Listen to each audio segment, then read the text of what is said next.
छोटा सा देश लेकिन इरादों का धनी। वो जगह जहां धर्म देश की एक केंद्रीय विशेषता है।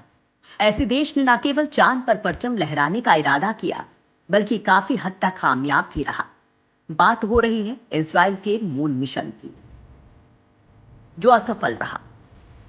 मिशन की शुरुआत से लेकर उसकी तैयारी में लगी एनर्जी, उसके बाद लॉन्चिंग और असफल लैंडिंग से पूरा देश शोक में डूब गया। हालांकि उड़ने की कोशिश में गिरना भी पड़ सकता है और चोट भी खानी पड़ सकती है। इजराइल के हौसले की ऊंची उड़ान की ये कहानी शुरू होती है 2011 से, जब गूगल लूनर एक्स प्राइज में हिस्सा लेने के लिए इजराइल में स्पेस आईएल के नाम से एक नॉन प्रॉफिट ऑर्गेनाइजेशन बनाई गई। गूगल लूनर एक्स प्राइज जीतने के लिए इन्हें डेवलप करना था एक ऐसा मून एक्सप्लोरेशन प्रोग्राम जिसे बेहद कम खर्च में डिजाइन, डेवलप, लॉन्चिंग और चांद पर सॉफ्ट लैंडिंग की जा सके। साथ ही वो कुछ निर्धारित काम भी कर सके। स्पेस आईएल का आइडिया एकदम नया था। वो ऐसा कोई रोवर नहीं बनाना चाहते थे जिसके पहिए हों, जो चांद की सरफेस पर जाकर जाम हो जाए और मिशन बेकार हो जाए। वो ऐसा रोवर बनाना चाहते थे जो रॉकेट इंजन प्रोपल्शन सिस्टम को फायर करके जंप करता हुआ एक जगह से दूसरी जगह जाए। इजराइल में इस नए आइडिया को बड़े बड़े व्यवसायियों, धनी लोगों ने हाथों हाथ लिया और स्पेस आईएल का लैंडर स्पेस क्राफ्ट बनकर तैयार हो गया, जिसे बेरेशीट नाम दिया गया। बेरेशीट हिब्रू भाषा का एक शब्द है जिसका अर्थ है शुरुआत। यानी इस मिशन के साथ इजराइल में तकनीकी और स्पेस युग की शुरुआत हुई।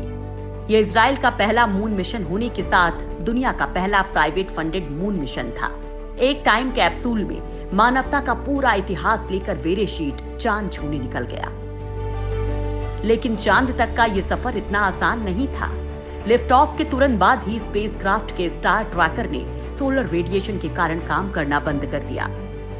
सेकेंड इंजन बर्न से कुछ समय पहले स्पेसक्राफ्ट का कंप्यूटर रीसेट हो गया। हालांकि इन्हें जल्द ही कंट्रोल कर लिया गया। इसके बाद 4 अप्रैल 2019 को एयरक्राफ्ट बेरेशीट चांद के ऑर्बिट में दाखिल हो गया। अब स्पेसक्राफ्ट को अपनी स्पीड कम करनी थी। लैंडिंग से पहले बेरेशीट ने चांद की कई तस्वीरें भी खींची। आखिरी तस्वीर चांद की सतह से 22 किलोमीटर ऊपर से ली गई थी। धीरे धीरे स्पेसक्राफ्ट चंद्रमा पर उतर रहा था। अब स्पीड और कम करनी थी। जब बेरेशीट चांद की सतह से महज 150 मीटर ऊपर था, उसी समय मेन इंजन बंद हो गया और कंट्रोल रूम से संपर्क टूट गया। 500 किलोमीटर प्रति घंटे की रफ्तार से नीचे आता स्पेसक्राफ्ट। तेल अवीव स्थित कंट्रोल रूम में बैठे लोगों की धड़कनें एक ही गति से चल रही थी, तेज और बहुत तेज। जल्द ही सिस्टम रीसेट के जरिए इंजन दोबारा ऑनलाइन लाया गया। लेकिन अफसोस, बेरेशीट चांद की सतह के इतने नजदीक पहुंच चुका था कि उसकी स्पीड को इतना कम नहीं किया जा सकता था जिससे वो क्रैश होने से बचाया जा सके। कुछ ही वक्त में लैंडर क्रैश हो चुका था और मिशन फेल हो जाने की अनाउंसमेंट कर दी गई। बताया गया कि इंजन में बड़ी तकनीकी समस्या उत्पन्न होने के बाद यान का ब्रेकिंग सिस्टम फेल हो गया। कुछ देर बाद यान का संपर्क अंतरिक्ष यान के साथ टूट गया और रोवर चंद्रमा की सतह पर दुर्घटनाग्रस्त हो गया।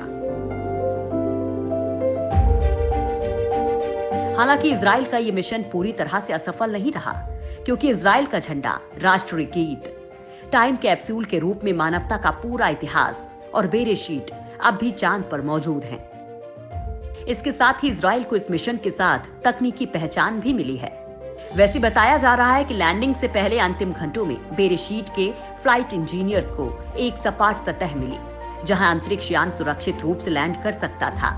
उस समय सूरज की किरणें चंद्रमा की सतह पर नहीं पड़ रही थी, वहां की सतह गर्म नहीं थी। फेल होने से पहले मून रोवर ने पृथ्वी के चारों ओर की कक्षाओं में 3.4 मिलियन मील से अधिक की यात्रा की थी और चंद्रमा की सतह के चारों ओर 1 और मिलियन मील की दूरी का चक्कर लगाया था। इजरायली मिशन के प्रमुख ने कहा कि इस खराबी की विस्तार से जांच की जाएगी। नियंत्रण कक्ष से अंतरिक्ष यान के आवागमन पर नजर रखने वाले इजरायली प्रधानमंत्री बेंजामिन नेतन्याहू ने कहा कि उनका देश चंद्र सतह पर सफलतापूर्वक उतरने की कोशिश जारी रखेगा।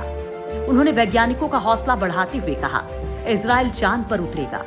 नेतन्याहू ने कहा, अगर पहली बार में आप सफल नहीं होते हैं तो फिर से कोशिश करें। इस असफल मिशन से निराश होने के बजाय मिशन के लिए फंडिंग करने वाले मॉरिस कान ने बेरेशीट 2 का ऐलान किया। हालांकि 26 जून 2019 को स्पेस आईएल ने घोषणा की हमारे मिशन का टारगेट अब चंद्रमा नहीं है, बल्कि कोई और है। हालांकि ये बात अभी भी पूरी तरह से सीक्रेट है कि इजराइल क्या करने वाला है।